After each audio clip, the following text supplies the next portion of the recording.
అనుకునేదానికి అక్కడ ఏ రూపం ఉంది? ఏ రూపము లేదు. ఇప్పుడు అనుకుంటున్నాను ఈ రూపం నేను ఇంతవరకే అని. దట్ మీన్స్ ఇప్పుడు నాకు ఇది కనిపిస్తుంది కాబట్టి I am confining myself to this body mind sense complex and I am restricting myself. Not only that, I am feeling that I am this individual. That's it. It is my personal feeling. But it is not ఇది truthful feeling కాదు. It is erroneous conclusion. It is not truthful conclusion, it is erroneous fundamental mistake. ఇది ఈ శరీరాన్ని చూసి ఇదే నేను అనుకోవడం ఇది ఫండమెంటల్ మిస్టేక్. బికాస్ ఇదే నేనైతే మా తండ్రి గర్భం నుంచి నేను తల్లి గర్భంలోకి వెళ్ళేటప్పుడు ఈ చేతులు, ఈ ముక్కు, ఈ శరీరంతో నేను వెళ్ళుండాలి. లేనప్పుడు అలాగనే ఈ శరీరాన్ని నేను బయటికి తెచ్చుకున్న తర్వాత అసలు నా తల్లి గర్భంలో వెళ్ళేటప్పుడు ఏ రూపం లేదు. తల్లి గర్భంలోకి వెళ్ళి నిలబడిన తర్వాత నేను నిలదొక్కుంటే నాకు 24 గంటలు టైం ఇస్తున్నాడు భగవంతుడు ఆ తల్లి గర్భంలో నిలదొక్కునేదానికి. మనం కూడా ఇక్కడ చెప్తూ ఉంటాం చాలామందికి, రేయ్ నీకు 24 గంటలు టైం ఇస్తానని. వీడిచ్చేదేంటి? నాకు భగవంతుడే తల్లి గర్భంలో టైం చెప్పాడు, 24 అవర్స్ టైం ఇస్తాను, నిలదొక్కుంటే నీ ఇష్టం, లేకపోతే. నాకు ఎన్ని రూపాలు కలిగాయో తెలుసండి. ఈ శరీరం వెంటనే రాలేదు.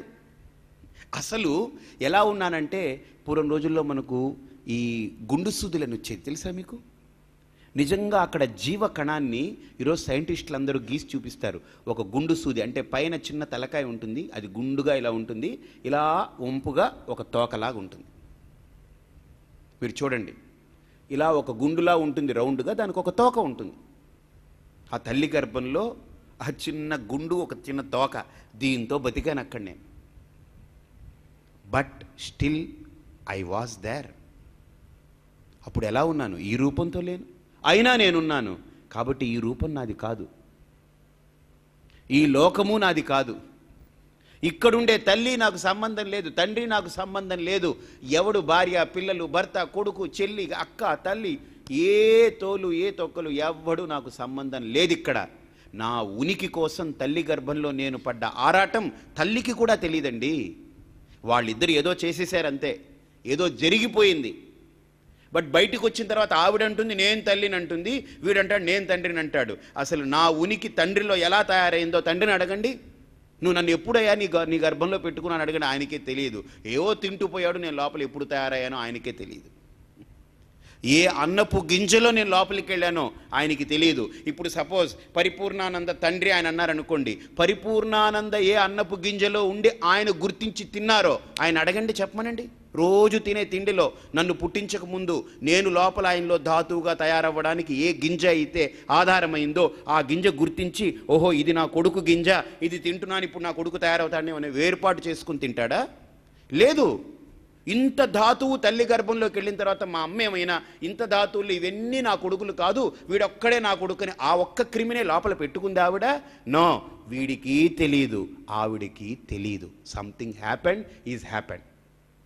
ఇద్దరికీ తెలియకుండానే నేను నిలబడ్డాను అని అంటే వీళ్ళిద్దరికీ తెలియకపోవచ్చు, కానీ వీటన్నిటికీ కారణభూతమైన పరమాత్మకు ఇది ప్రతి అణువు తెలియాలి. తెలిసే జరిగింది, తెలియకుండా యాక్సిడెంటల్గా అలా జరిగిపోలేదు. బట్ ఎవడికి తెలిసింది? చేసే తండ్రికి తెలియలేదు, చేయించుకునే తల్లికి తెలియలేదు, చేయబడ్డ నాకు తెలియలేదు. కానీ మా ముగ్గురిని కలిపి ఒక ప్రారబ్ధంగా ఏర్పరిచిన ఆ పరమాత్మకు ఖచ్చితంగా తెలిసింది. కాబట్టి అక్కడ నా రూపం ఏంటి, అక్కడి నుంచి ఎన్ని రూపాలు నేను పొందాను, ఎన్ని రకాలుగా మార్పులు చెందుతూ వచ్చాను, ఏ ఏ భావాల్ని నేను ఉనికి పుచ్చుకుంటూ అక్కడ బ్రతికాను. For me to survive there. నేను ఎంత పోరాటం నేను పడ్డాను అక్కడ. మా తల్లికేమి ఇబ్బంది లేదు, ఆవిడ హాయిగా ఉంది, ఆవిడికి తెలియదు. ఒక్క నెల అయితే మళ్ళీ జరగవలసినటువంటి ఋతుక్రమం జరగకపోతే ఆగిపోతే అప్పుడు డాక్టర్ దగ్గరికి వెళ్తే ఎస్ యు ఆర్ కన్సీవ్డ్ అని డాక్టర్ కూడా అంటుంది. ఒక నెల దాకా ఆగాలి, కానీ ఈ నెల తర్వాత వీళ్ళు గుర్తిస్తారు. కానీ ఈ నెలలో నేను నిలదొక్కునేదానికి నా పోరాటం నాదే. మా తల్లికి ఏం సంబంధం లేదు, తండ్రికి అసలు సంబంధం లేదు. వాడికి అయిపోయింది, అప్పుడే అయిపోయింది. పోస్ట్ బాక్స్లో పోస్ట్ పడేస్తే వీడికి సంబంధం లేదు. So what is happening there? అప్పుడు నాకు ఈ నామరూపాలు లేవు, ఈ తల్లి తండ్రి నాకు తెలియదు, ఈ ప్రపంచం తెలియదు. ఈ రూపం పొంది ఈ లోకానికి నేను పడ్డ తర్వాత అమ్మ నేను నీకు అమ్మని అని చెప్పి నాకు నేర్పింది. అప్పుడు నేను నేర్చుకున్నాను, ఓహో ఈవిడ నా మనిషి ఈ లోకంలో, ఇంకెవరు నాకు తెలియదు. ఆవిడ నేర్పుతుంది, ఇదిగో తండ్రి అని, ఓహో వీడు కూడా ఒకడు ప్లస్. తర్వాత ఇదిగో మీ అన్నయ్య అని నేర్పుతుంది, ఓహో ప్లస్ ప్లస్. తర్వాత ఇదిగో అక్క అంటుంది, ప్లస్ ప్లస్ ప్లస్. ఈ ప్లస్సులతోటి వీడు పెరుగుతూ ఉంటాడు. గుర్తుపెట్టుకోండి, what is the meaning of plus చెప్పండి. అసలు ప్లస్ అంటే ఎప్పుడైనా ఆలోచించారా? నాకు గమ్మత్తుగా అనిపించింది, 2 మైనస్లే ఒక ప్లస్ అవుతుంది తెలుసా అండి. అడ్డమైన మైనస్సు, నిలువుగా ఉండే మైనస్సు, ఈ 2 కలిపితే ఒక ప్లస్. కాబట్టి ఒక్క ప్లస్ కోసం మురిచిపోకండి, అది 2 మైనస్సులు. కాబట్టి ఎప్పటికైనా మైనస్ అవుతుంది ఒక ప్లస్. కాబట్టి తల్లి నాకు ప్లస్, కానీ ఒకప్పుడు నా జీవితంలో మైనస్ అవుతుంది. తండ్రి నాకు ప్లస్, ఒక జీవితంలో ఏదో ఒక సంఘటనలో తండ్రి మైనస్ అవుతాడు.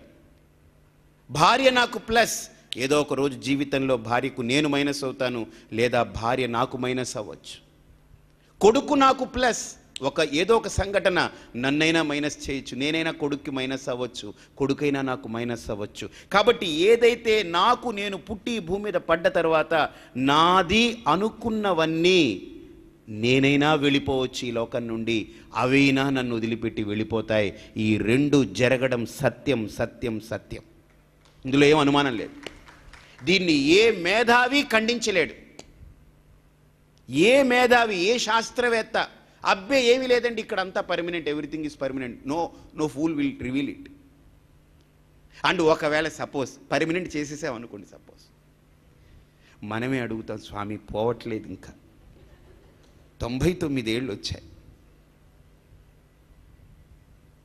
ఇప్పుడు సపోజ్ ఎవడు పోలేదనుకోండి ఇంట్లో, అలా ఒక రూల్ తీసుకొచ్చేసాం మనం, భగవంతుని అడిగి ఇంట్లో ఎవడు పోకూడదు ఇంకా, అసలు అందరూ ఉండిపోవాలని.